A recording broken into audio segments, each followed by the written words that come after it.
Welcome to this video presentation by the postgraduate student whose poster it represents.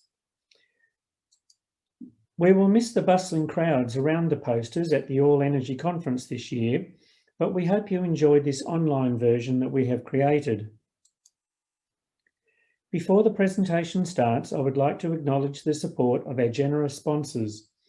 Without this support, the competition could not proceed and the winning entrants would not receive a financial award. Our platinum sponsor is the Victorian Government through the Department of Environment, Land, Water and Planning.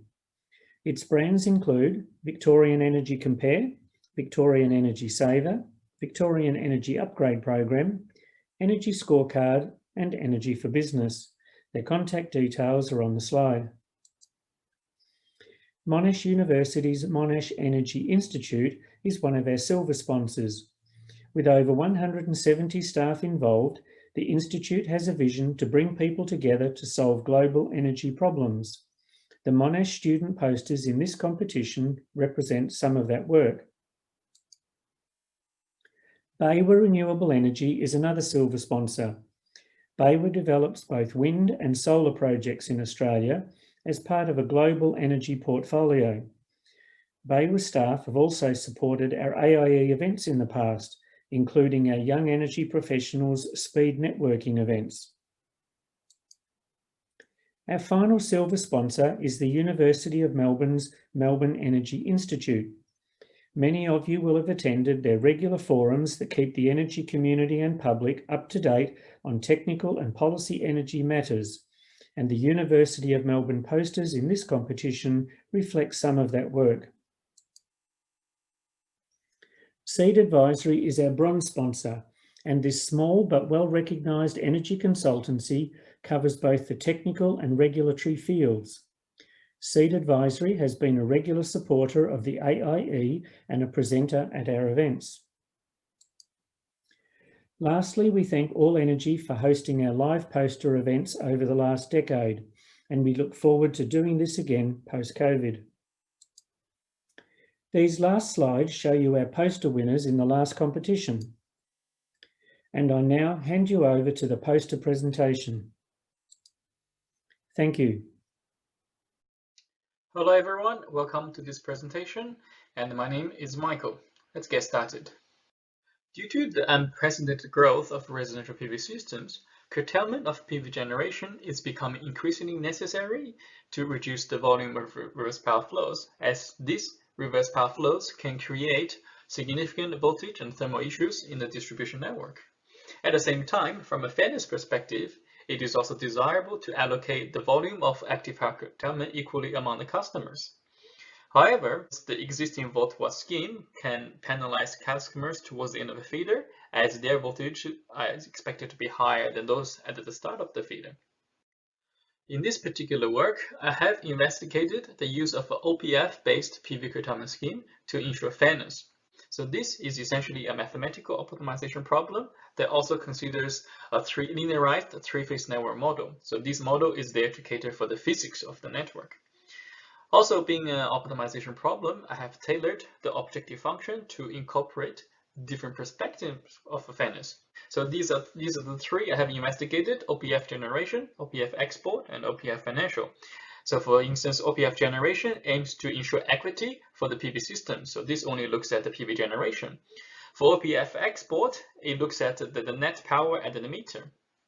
And finally, for OPF financial, it does not only look at the power flows at the meter, but also considering the tariffs. For instance, the feed-in tariff can be different from the cost of electricity.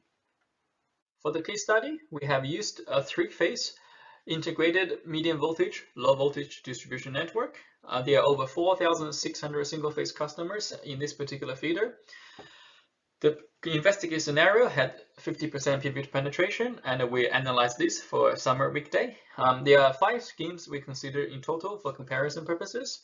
There are 3 schemes with fairness considerations: OPF generation, OPF export, OPF financial, and the 2 additional schemes that do not have fairness considerations. So OPF total, instead of trying to ensure some sort of equity, is simply just trying to maximize the total PV generation of all the customers. And of course, we have the volt-watt scheme there for comparison. So now let's look at some of the results in terms of the fairness assessment. Firstly, we'll look at a few customers.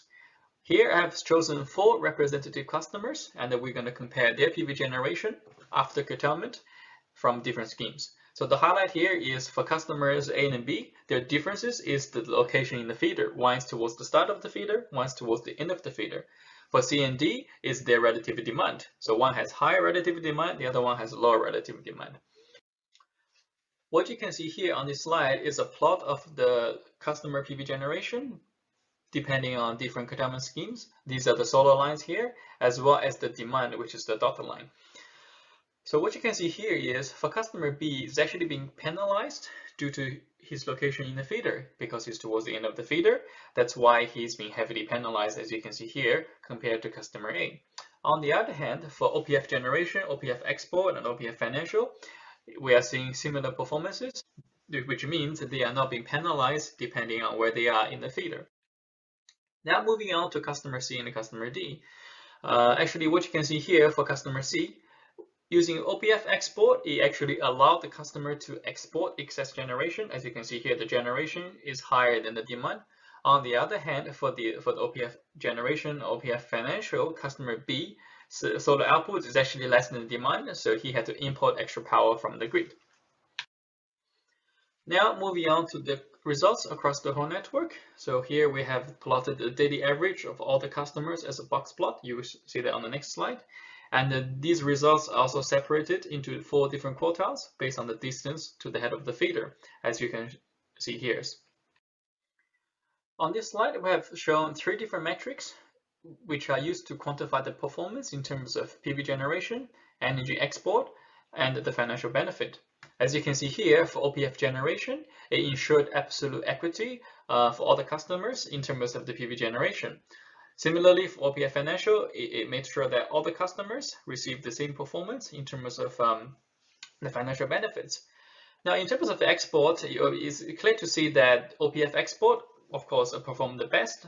However, you don't see that flat line. This is because, well, whether the customer can export or not, it also depends on the local generation. So once you do the average across the day, it doesn't necessarily give you a flat line.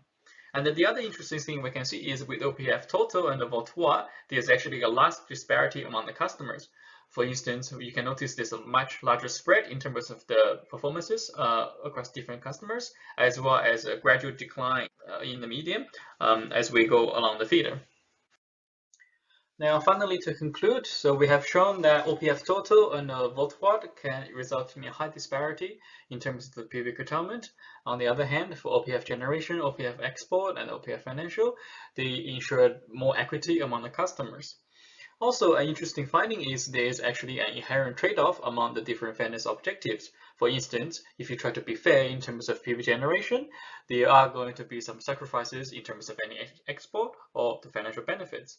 And finally, the results highlight that fairness is actually a multifaceted problem, which means there is a need for the policymakers to actually determine what's the most appropriate objective for them. And thank you very much for listening.